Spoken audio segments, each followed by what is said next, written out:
and manipulate countries into subservience to a handful of large business and political powers. Apart from these obvious amoralities, the system itself is based on competition, which immediately destroys the possibility of large-scale collaborations for the common good, hence paralyzing any attempt at true global sustainability. These financial and corporate structures are now obsolete, and they must be outgrown. Of course, we cannot be naive enough to think that the business and financial elite are going to subscribe to this idea, for they will lose power and control. Therefore, peaceful yet highly strategic action must be taken. The most powerful course of action is simple. We have to alter our behavior to force the power structure to the will of the people. We must stop supporting the system. The only way the establishment will change is by our refusal to participate, while continuously acknowledging its endless flaws and corruptions. They're not going to give up the monetary system because of our designs of what we recommend. The system has to fail, and people have to lose confidence in their elected leaders. That will be a major turning point if the Venus Project is offered as a possible alternative. If not, I fear the consequences. The trends now indicate that our country is going bankrupt. The probability is our country will move toward a military dictatorship to prevent riots and complete social breakdown. Once the U.S. breaks down, all the other cultures will undergo similar things. As of now, the world financial system is on the brink of collapse due to its own shortcomings. The Comptroller of Currency stated in 2003 that the interest on the U.S. national debt will not be affordable in less than 10 years. This theoretically means total bankruptcy for the U.S. economy, and its implications for the world are immense. In turn, the fractional reserve-based monetary system is reaching its theoretical limits of expansion, and the banking failures you are seeing are just the beginning. This is why inflation is skyrocketing, all debt is at record levels, and the government and Fed are hemorrhaging new money to bail out the corrupt system. For the only way to keep the banks going is by making more money. The only way to make more money is to create more debt and inflation. It is simply a matter of time before the tables turn and there is no one willing to take new loans, while defaults grow, as people are unable to afford their current loans. Then the expansion of money will stop, and contraction will begin on a scale never before seen, ending a century-long pyramid scheme. This has already begun. Therefore, we need to expose this financial failure for what it is, using this weakness to our advantage. Here are some suggestions. Expose the banking fraud. Citibank, JP Morgan Chase, and Bank of America are the most powerful controllers within the corrupt Federal Reserve System. It's time to boycott these institutions. If you have a bank account or a credit card with any of them, move your money to another bank. If you have a mortgage, refinance with another bank. If you own their stock, sell it. If you work for them, quit. This gesture will express contempt for the true powers behind the private banking cartel known as the Federal Reserve, and create awareness about the fraud of the banking system itself. 2. Turn off the TV news. Visit the emerging independent news agencies on the internet for your information. CNN, NBC, ABC, Fox, and all the others present all news pre-filtered to maintain the status quo.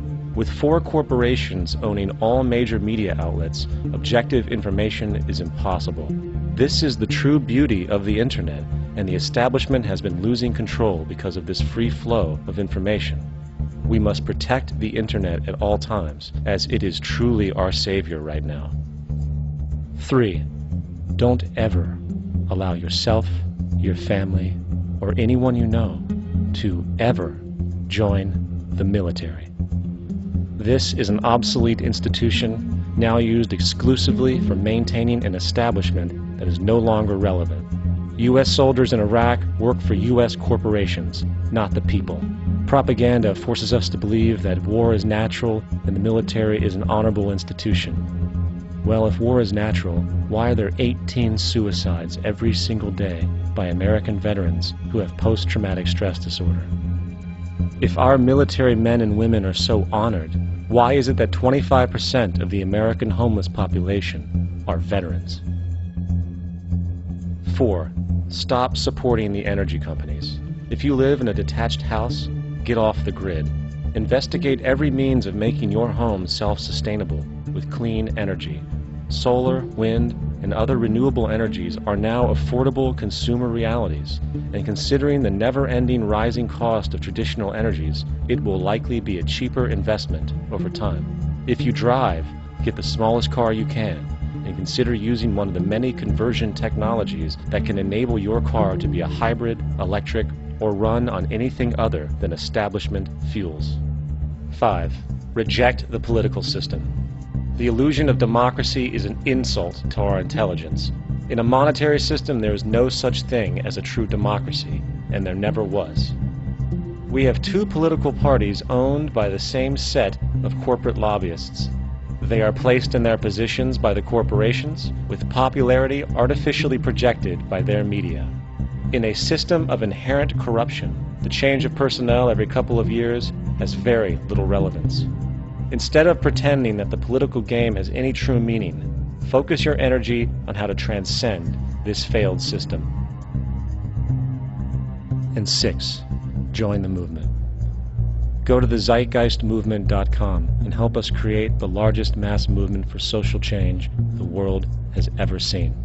We must mobilize and educate everyone about the inherent corruption of our current world system, along with the only true sustainable solution, declaring all the natural resources on the planet as common heritage to all people, while informing everyone as to the true state of technology and how we can all be free if the world works together rather than fights. The choice lies with you. You can continue to be a slave to the financial system and watch the continuous wars, depressions, and injustice across the globe while placating yourself with vain entertainment and materialistic garbage.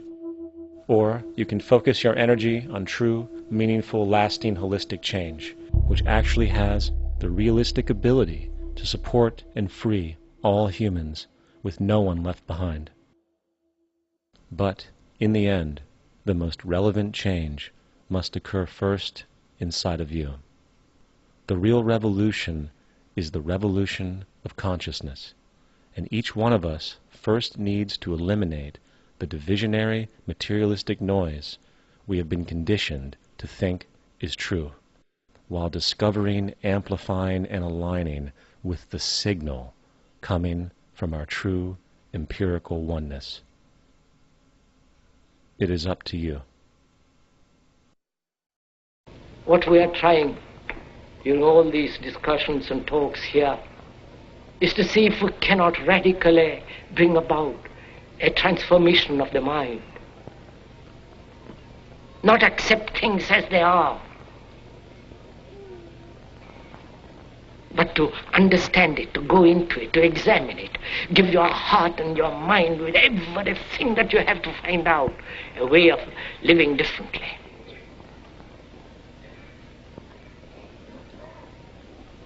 But that depends on you and not somebody else.